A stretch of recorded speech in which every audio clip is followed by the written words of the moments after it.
दोस्तों, दिवाली का त्योहार बस आने वाला है और दिवाली में हम कितने एक्साइटेड होते हैं तरह तरह की मिठाइयों के लिए, पटाखों के लिए, क्योंकि चाहे बच्चा हो या बड़े, पटाखों से निकलने वाली रोशनी हर किसी को काफी पसंद आती है। हालांकि पर्यावरण के चलते आजकल कई सारे इको फ्रेंडली क्रैकर्स भी आ गए हैं। इनकी मदद से आप बिना पर्यावरण को नुकसान पहुंचाए खुशियां मना सकते हैं। पर आज हम थोड़े पुराने समय में चलते हैं और देखते हैं कि जिन पटाखों को आप अपने बचपन में इस्तेमाल किया करते थे वो आखिर बनते कैसे हैं। इसीलिए बिना एक पल की देरी किए चलिए शुरू करते हैं हमारी शानदार वीडियो को, जिसमें आज हम बात करेंगे आखिर पटाखे कहां और कैसे बनाए जाते हैं। दोस्तों, दिवाली एक ऐसा त्योहार है जिसमें चारों तरफ रोशनी के साथ लोगों की खुशियां साफ तौर पर दिखाई देती हैं। लेकिन क्या आप जानते हैं कि जिन रोशनी से और जिन पटाखों को जलाकर आप दिवाली मनाते हैं, उन पटाखों को कैसे बनाया जाता है? तो सबसे पहले बात करते हैं फुलझड़ी की। दिवाली में कोई पटाखा जलाए या न जलाए, हर घर हर किसी को फुलझड़ी जलाना काफी पसंद आता है। इसीलिए चलिए जानते हैं कि आखिर ये बनती कैसे है। सबसे पहले एक बड़ी लकड़ी में तांबे के तारों को सेट किया जाता है, जिसके लिए इन तारों को लकड़ी के बने सांचे में डालते हैं और फिर दूसरी लकड़ी से उसे कवर कस देते हैं। जिसके बाद सांचे में ये तार बहुत अच्छे से फिट हो जाते हैं और इसके बाद सांचे में ये तार बहुत अच्छे से फिट हो जाते हैं। फिर इन्हें केमिकल के पेस्ट में डुबोया जाता है, जिसके कारण फुलझड़ी इतने शानदार तरीके से जलती है। और ज़्यादा मोटा करने के लिए एक और बार उसे पेस्ट में डुबोया जाता है ताकि इन्हें जलने में कोई दिक्कत ना हो। इसी के साथ इसके ऊपर मैग्नीशियम का पाउडर डाला जाता है। वही पाउडर है जो जलने के बाद कुछ इस तरह दिखता है और हर जगह रोशनी फैला देता है। केमिकल लगाने के बाद इन्हें सूखने के लिए कम से कम 2 से 3 दिन लगते हैं और 2-3 दिनों बाद जब ये सूखकर पूरी तरह से फुलझड़ी में तब्दील हो जाते हैं तो इन्हें अच्छे से बॉक्स में पैक कर मार्केट में भेज दिया जाता है ताकि हमारे और आपके चेहरे पर खुशी ला सके। तो दोस्तों, आपको इस लिस्ट में अब आगे ले चलते हैं, जिसमें हम बात करते हैं सुतली बम कैसे बनाए जाते हैं। सुतली बम की बात करें तो ये बम उन बमों में से एक है जो फटने के बाद सबसे दूर तक आवाज करते हैं। और ऐसा भी हो सकता है कि आप में से कई सारे लोगों ने इसे फोड़ा भी होगा। लेकिन ऐसे में इन्हें बनाने के लिए सबसे पहले कार्डबोर्ड के बॉक्स में बारूद भरी जाती है और फिर उन्हें सुतली से बांध दिया जाता है। जिसके बाद जब अंदर मौजूद बारूद जलने की कोशिश करती है तो यही सुतली ज्यादा तेज आवाज निकालती है, जिस वजह से सुतली बम से निकलने वाली आवाज हम सभी को काफी डरा देती है। हालांकि सुतली बम के सुतली बंध जाने के बाद कुछ समय के लिए इन्हें सूखने के लिए रख दिया जाता है और फिर इसमें अपने मन अनुसार कलरिंग कर दी जाती है। और इसे सुखाने के बाद इन बमों के अंदर सुई की मदद से छेद बनाए जाते हैं और फिर उसी छेद के जरिए एक पतला सा धागा अंदर फिट किया जाता है और ये फटने के लिए बिल्कुल तैयार कर दिया जाता है।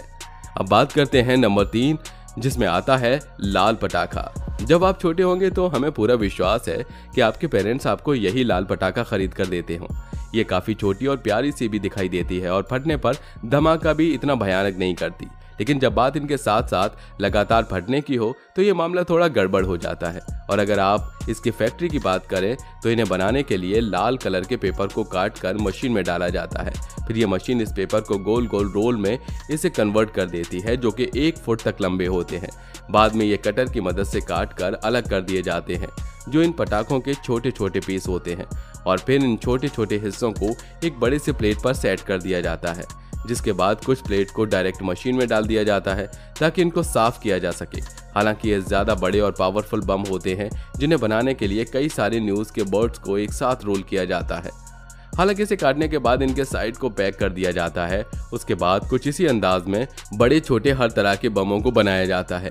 हालांकि बड़े बम बनाने के लिए लाल पेपर के साथ साथ न्यूज़पेपर का इस्तेमाल भी किया जाता है ताकि इन्हें ज़्यादा से ज़्यादा हिट प्रोड्यूस की जा सके। लेकिन आपने नोटिस किया होगा कि जो छोटे पटाखे होते हैं उनसे कई ज़्यादा आवाज़ एक बड़े बम में होती है। अब कटिंग के बाद इन्हें गोल मेटल शीट में बांध दिया जाता है, जिसके बाद इन्हें पलटकर इनकी दूसरी साइड पर अच्छे से मिट्टी लगाई जाती है, जिसकी वजह से इन पटाखों और बम में भरा जाने वाला बारूद और इनमें पैदा होने वाली एनर्जी बाहर नहीं निकल पाती। हालांकि इस मिट्टी के सूख जाने के बाद इन पर टिश्यू पेपर लगाकर इनमें होल किया जाता है और अब बारी आती है इनमें फ्यूल यानी बत्ती लगाने की। जिसके बाद फ्यूल को एक साइज का काट लेने के बाद इन्हें लिक्विड केमिकल में डुबोकर पटाखों में लगाया जाता है। हालांकि अब इन्हें यहाँ से 2 से 3 दिनों तक के लिए ऐसे ही रख दिया जाता है और इसे अच्छे से सुखाया जाता है। लेकिन अभी ये बनकर पूरी तरह तैयार नहीं हुए हैं, क्योंकि जब इन्हें 2 या 3 दिनों के लिए सूखने के लिए रखा जाता है तो उसके बाद इन्हें इन मेटल शीट से निकाला जाता है और अब शुरू होता है इन्हें एक एक कर उल्टा रखकर धागों में बांधकर लड़ियां बनाने का काम।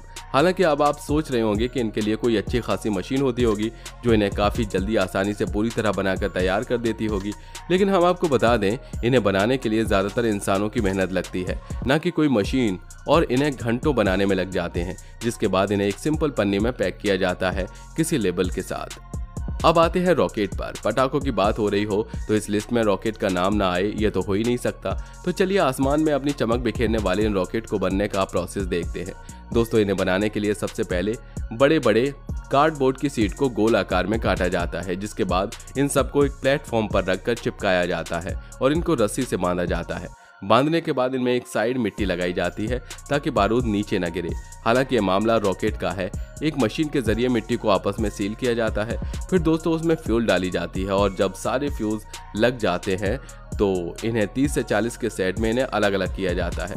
इसके बाद इनमें ऊपर से गन पाउडर डालने के बाद पहले से कटे कार्डबोर्ड को इसमें डाला जाता है।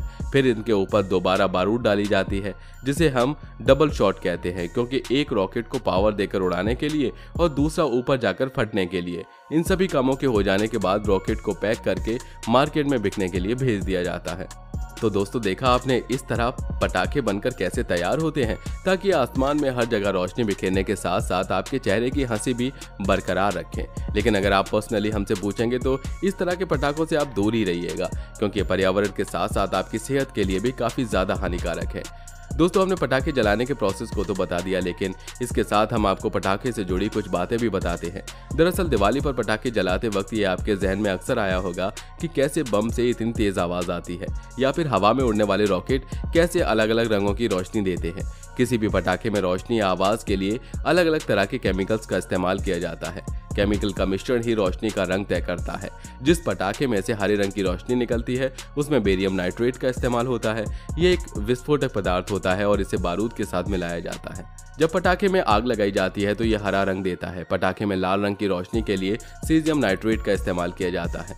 इसे बारूद के साथ मिलाने पर पटाखे में से लाल रंग निकलता है। पीले रंग के लिए सोडियम नाइट्रेट को बारूद के साथ मिलाया जाता है। इसमें नाइट्रेट की मात्रा बढ़ाने पर मिश्रण का रंग गाढ़ा पीला हो जाता है।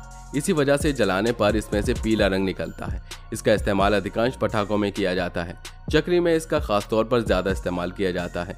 जिस जगह भी पटाखे की फैक्ट्री लगाई जाती है वहां कुछ दिशा निर्देशों का पालन करना होता है। दिशा निर्देशों के अनुसार फैक्ट्रीज में बिजली का कनेक्शन नहीं दिया जाता, क्योंकि शॉर्ट सर्किट का खतरा होता है।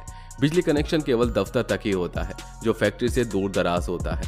पटाखे बनाने वाली जगह दो तरफ से खुली होती है ताकि पटाखे बनाते वक्त पर्याप्त रोशनी हो, और दो तरफ से इसलिए खुला होता है क्योंकि किसी भी हादसे के दौरान वहां काम कर रहे श्रमिकों का निकलना आसान हो।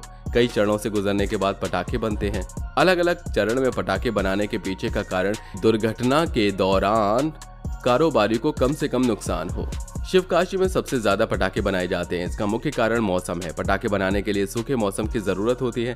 मौसम में नमी के कारण पटाखों में सीलन आ जाती है। शिवकाशी में देश के अन्य हिस्सों की तुलना में दिवाली से पहले सूखा होता है। दिवाली तक उत्तर पूर्वी इलाकों में मानसून पहुंच जाता है। इस वक्त पटाखे पूरे देश में भेजे जा चुके होते हैं। वैसे दोस्तों, आप अपनी दिवाली किस तरह मनाते हैं, पटाखे जलाकर या बिना पटाखे के, लोगों को खुशी दिलाकर? हमें अपनी राय कमेंट में जरूर बताइएगा। तो मिलते हैं अगले वीडियो में, तब तक अपना ध्यान रखिए। Bye bye.